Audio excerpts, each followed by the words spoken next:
मैंने पिछले बजट में की थी, जिसका कार्य प्रगतिशील है। इसी में निरंतरता में आगामी वर्ष द्वितीय चरण में 1000 किलोमीटर लंबाई के राजमार्गों को 2 लेन किए जाने के कार्य हाथ में लिया जाना प्रस्तावित है।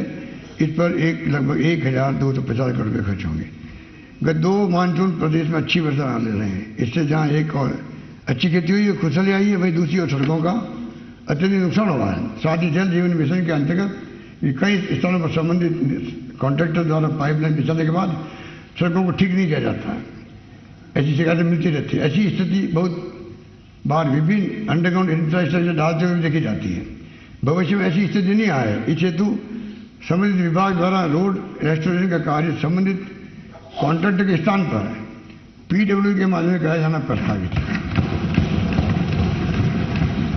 वर्तमान में जल जीवन मिशन के कार्यों से क्षतिग्रस्त सड़कों को कॉन्ट्रैक्टर के रिस्क एंड कॉस्ट के साथ ही वर्षा से क्षतिग्रस्त सड़कों एवं पुलों के रिपेयर के कार्य लगभग 1250 करोड़ रुपये कराया जाना प्रस्तावित है। महात्मा गांधी नरेगा योजना से ग्रामीण क्षेत्र में अभूतपूर्व रोजगार सृजन के साथ साथ आधारभूत संरचनाओं का निर्माण हुआ है। इस सफल यात्रा के क्रम को बढ़ाते हुए आगामी 3 वर्षों में चरणबद्ध रूप से प्रत्येक गांव के गहन आबादी क्षेत्र में 1 किलोमीटर तक की इंटरलॉकिंग ब्लॉक टाइल सड़क का निर्माण किया जाना प्रस्तावित है। प्रथम चरण में 6000 गांवों को सम्मिलित किया जाएगा। इस पर 2000 करोड़ का खर्च आएगा। प्रदेश में विद्युत दूरस्थ क्षेत्रों तक आमजन को आवागमन की सुविधा मिल सके, इस दृष्टि में रोडवेज RSRTC की बेड़े में रोडवेज बेड़ों में 1000 नई बसें सर्विस मॉडल पर शामिल करने की घोषणा करता हूँ।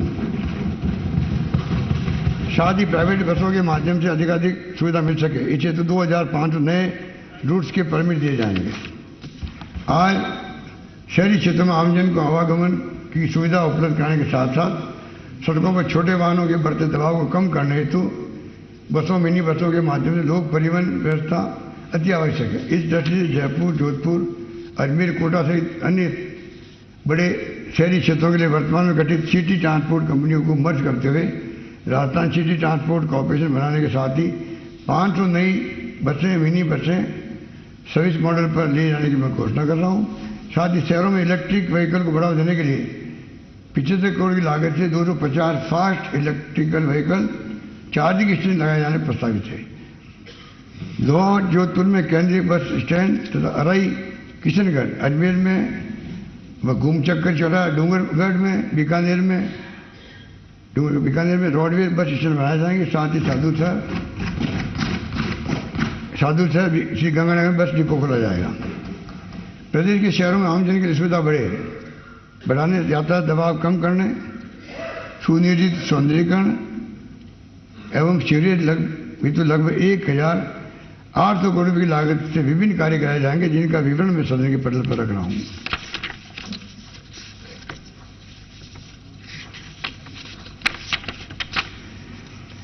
हमने शहरी क्षेत्रों में अपशिष्ट निस्तारण के लिए CETP, STP, FSTP स्थापित करने का कार्य बड़े स्तर पर किया। अब मैं ग्रामीण क्षेत्रों में भी समुचित सुविधाएं देने की दृष्टि से प्रथम चरण में 10,000 से अधिक आबादी वाले लगभग 25 गाँवों में शैलो सीवेज ट्रीटमेंट प्लांट शेष 75 गाँवों में FSTP लगाने की घोषणा करता हूँ। इस पर 650 करोड़ रुपये व्यय होंगे।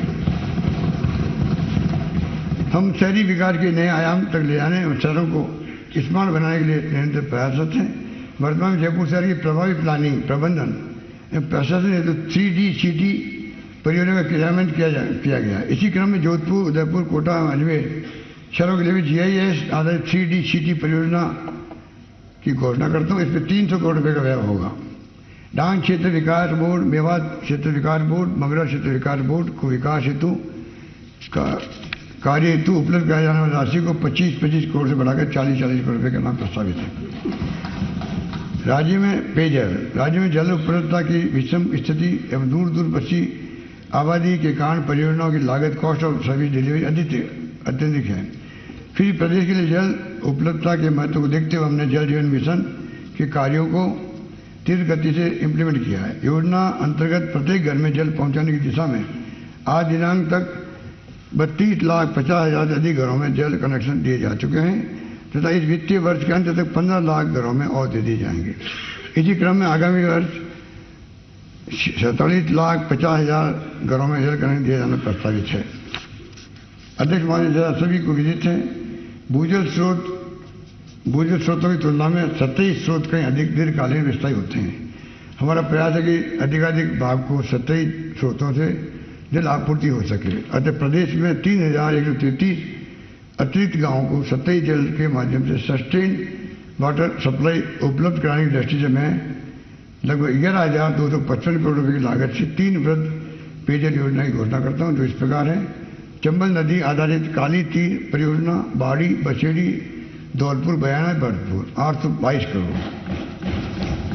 चंबल अलवर भरतपुर पेयजल परियोजना अलवर भरतपुर 5,776 करोड़। चंबल सवाई माधोपुर नादोदी परियोजना सवाई माधोपुर करौली 4,657 करोड़। इसी क्रम में प्रदेश के 13 जिलों में यथा अजमेर अलवर बारा कोटा बूंदी माधोपुर करौली धौलपुर झालावाड़ भरतपुर तोता जयपुर टोंक के लिए पूरी राजस्थान नहर परियोजना ARCP जीवनदायिनी साबित होगी। इसलिए हम अपने वित्तीय साधनों से ARCP का कार्य निरंतर जारी रखेंगे।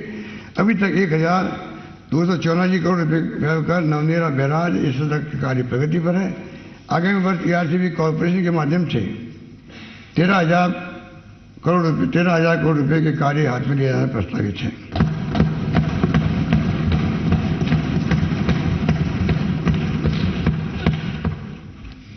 अध्यक्ष महोदय,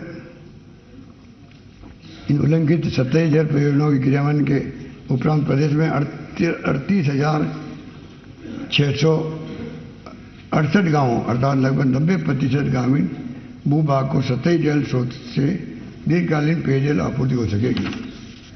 ग्रामीण क्षेत्रों में जल मिशन के अंतर्गत SC ST बाहुल्य GDP ब्लॉकों के गांवों में इन विलेज इंफ्रास्ट्रक्चर की लागत का 5% से गांव 10% सामुदायिक योगदान का प्रावधान है।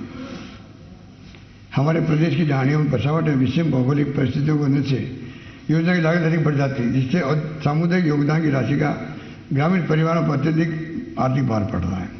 अतः आम जन को लाभ देने के उद्देश्य से ग्रामवासियों द्वारा दिए सामुदायिक योगदान की राशि को राज्य सरकार द्वारा वहन किए जाने की घोषणा करता हूं।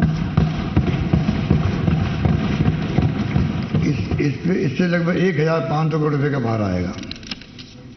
अमृत 2.0 योजना के अंतर्गत राज्य के 143 शहरों कस्बों में पेयजल वितरण व्यवस्था का सुदृढ़ीकरण यथा नवीन शोध पंप हाउस एवं जलाशयों का निर्माण पाइपलाइनों को बदलने तथा नई पाइपलाइन डालने संबंधी 5,122 करोड़ रुपए के कार्य हाथ में लिए जाएंगे।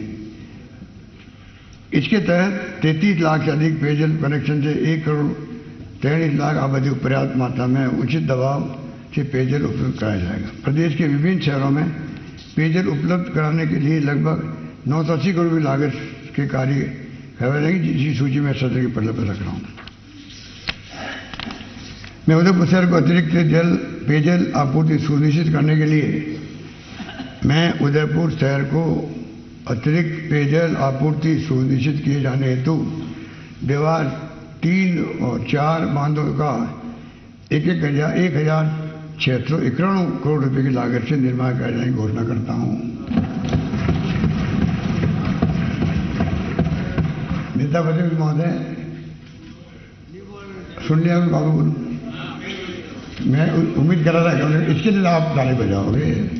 इतना बड़ा काम आपके 1,691 करोड़ की लागत से दीवार 3rd और 4th स्वीकृत आपके शहर में हो रहा है।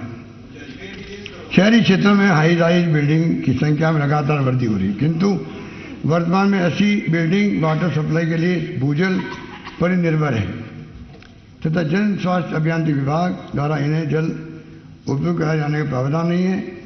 इससे न सिर्फ इनमें निवास करने वाले प्रदेशवासियों को कठिनाई का सामना करना पड़ता है, बल्कि भूजल का अत्यधिक दोहन भी होता है। अतः मैं ऐसे अपार्टमेंट में निवास करने वाले परिवारों की सुविधा के लिए इन भवनों को भी PHD की योजनाओं से जल उपलब्ध कराना अनुमति करने की घोषणा करता हूं।